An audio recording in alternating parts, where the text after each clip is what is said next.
ডাকসু নির্বাচন 2019 সালে যখন সংগঠিত হওয়ার আগে আমরা একটা প্রশ্ন করেছিলাম 2019 সালে কেন ডাকসু নির্বাচন হচ্ছে। ডাকসু নির্বাচনের জন্য তো আমরা দীর্ঘদিন ধরে লড়াই করে আসতেছিলাম।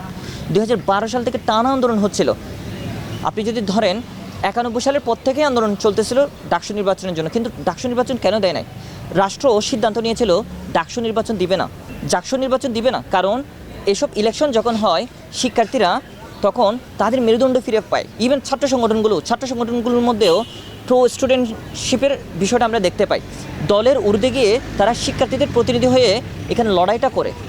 এই লড়াইটা যেন না করে এইসব ছাত্র সংগঠন যেন বরকন্দাজ হয়, লাঠিয়াল হয়, সে লাঠিয়াল বাহিনী পরিণত করার জন্যই ছাত্র সংসদ নির্বাচনগুলো বন্ধ করে রাখে। 2019 সালের পরে ডাকসু নির্বাচন না হওয়াটা পুরোপুরি রাষ্ট্রের একটা সিদ্ধান্ত ছিল। রাষ্ট্র চায় নাই বলে ডাকসু নির্বাচন হয় নাই, এখন ডাকসু নির্বাচন হবে রাষ্ট্র চাচ্ছে বলে। ফলে এটা পুরোপুরি রাষ্ট্র, সরকার, ঢাকা বিশ্ববিদ্যালয়ের প্রশাসনের উপর নির্ভর করে। আমরা দীর্ঘদিন ধরে ডাকসু নির্বাচনের জন্য আন্দোলন করে আসতেছিলাম, কিন্তু প্রশাসন দিতে নারাজ ছিল।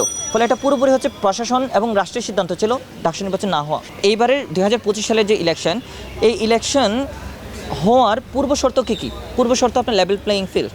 2019 সালে যখন নির্বাচন হচ্ছিল তখন কিন্তু আমরা বারবার বলতাম ছাত্রদল এখনও ক্যাম্পাসে ঢুকতে পারতেছে না, লেভেল প্লেয়িং ফিল্ড নাই। কিন্তু এইবারের সমস্যাটা কি? এইবার ছাত্রদলকে নিয়ে তেমন সমস্যা নেই। সমস্যাটা হচ্ছে আপনার ঢাকা বিশ্ববিদ্যালয়ের গ্রুপগুলো। ঢাকা বিশ্ববিদ্যালয়ের নাম দিয়ে অনেকগুলো পেজ গ্রুপ আছে যেখানে প্রতিনিয়ত গুজব তৈরি করা হচ্ছে, এবং এইসব পেজে বা গ্রুপে সরাসরি ঢাকা বিশ্ববিদ্যালয়ের ভিসি, প্রক্টর সহ গুরুত্বপূর্ণ পদধারী ব্যক্তিরাও এখানে আছেন।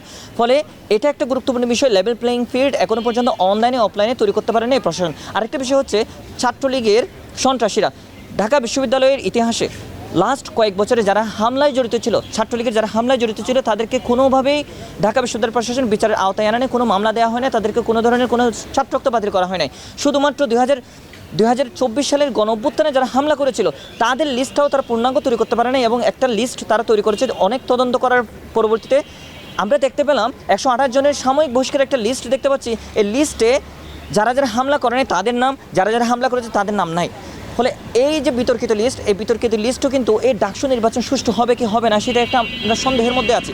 কারণ যারা এত বছর ধরে হামলায় জড়িত ছিল তারা যদি এখন নিরাপদে হলে অবস্থান করে এবং তাদেরকে যদি ভোটার হিসেবে স্বীকৃতি দেওয়া হয় এবং তাদের যদি ক্যান্ডিডেট হতে সুযোগ দেওয়া হয়, তাইলে আমরা যারা এত বছর ধরে আওয়ামী লীগের বিরুদ্ধে লড়াই করেছি, সরকারের বিরুদ্ধে লড়াই করেছি এবং ক্যাম্পাসের ছাত্রলীগের বিরুদ্ধে লড়াই করেছি, আমরাও কিন্তু একটা নিরাপত্তাহীনতার মধ্যে থাকি। ফলে আমরা প্রশাসনের কাছে 5 আগস্ট পরবর্তী সময় থেকে টানা বলে আসতেছি, আপনারা যারা হামলায় জড়িত ছিল এত বছর ধরে এবং যারা জুলাই গণঅভ্যুত্থান হামলায় জড়িত ছিল তাদেরকে বিচারের আওতায় আনেন, তাদেরকে মামলা দিয়ে দ্রুত বহিষ্কার করেন এবং বিচারের আওতায় আনেন, তাদেরকে জেল থেকে শুরু করে যে ধরনের কারাদণ্ড দেওয়া যায় সেই ধরনের ব্যবস্থা করেন, তাদেরকে ক্যাম্পাস থেকে তাদেরকে বিতাড়িত করেন। কিন্তু প্রশাসন তাদেরকে ক্যাম্পাসে পুনর্বাসন করেছে এবং বিভিন্ন রাজনৈতিক সংগঠন এই পুনর্বাসনের ক্ষেত্রে ভূমিকা রাখতেছে।